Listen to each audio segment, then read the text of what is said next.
Here are the 3 best props to bet on for the Week 14 Sunday slate presented by SharpStack. The first prop is Devon Achane, 80 or more rushing yards. Now, Achane has actually rushed for 80 plus yards in 3 straight games and 5 of his last 7, including over 120 yards in 4 of his last 7, easily surpassing that 80-yard mark. He now plays the New York Jets, who are allowing the 10th most rushing yards in the NFL. They just gave up 142 rushing yards to Bijan Robinson last week, and Achane already ran for 99 yards on the Jets back in week 4 when they still had Quinnen Williams. So everything is pointing towards another big Devon Achane day with 80 plus rushing yards. And if you wanted to sprinkle some money on an anytime touchdown or even run the ladder by sprinkling money on 90 plus yards, 100 plus yards, 110 plus yards, etc., I don't mind that either. The second prop is Tyler Shough, 220 plus yards. Now, I never thought I'd be at a point in the season where I'm taking Tyler Shough overs, but here we are. Over the last 3 games, Shough has eclipsed 239 yards in all 3 games against the Panthers, Falcons, and Dolphins,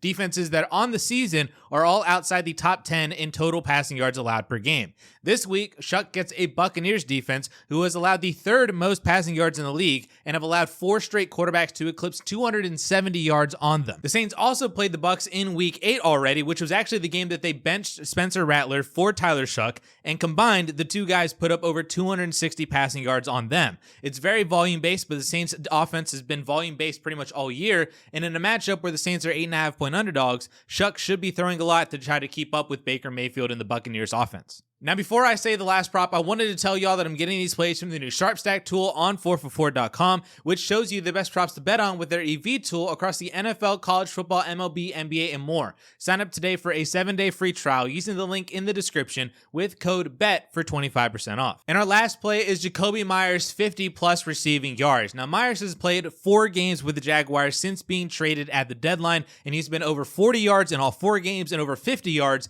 in 3 straight. He is seeing a very consistent target share and seems to already have a connection with Trevor Lawrence that Brian Thomas Jr. doesn't really have right now. Parker Washington is also coming into the game banged up and is not a lock to play, and Colts cornerback Sauce Gardner is also inactive, which should make things easier for the entire Jaguars passing game as a whole, including Jakobi Meyers.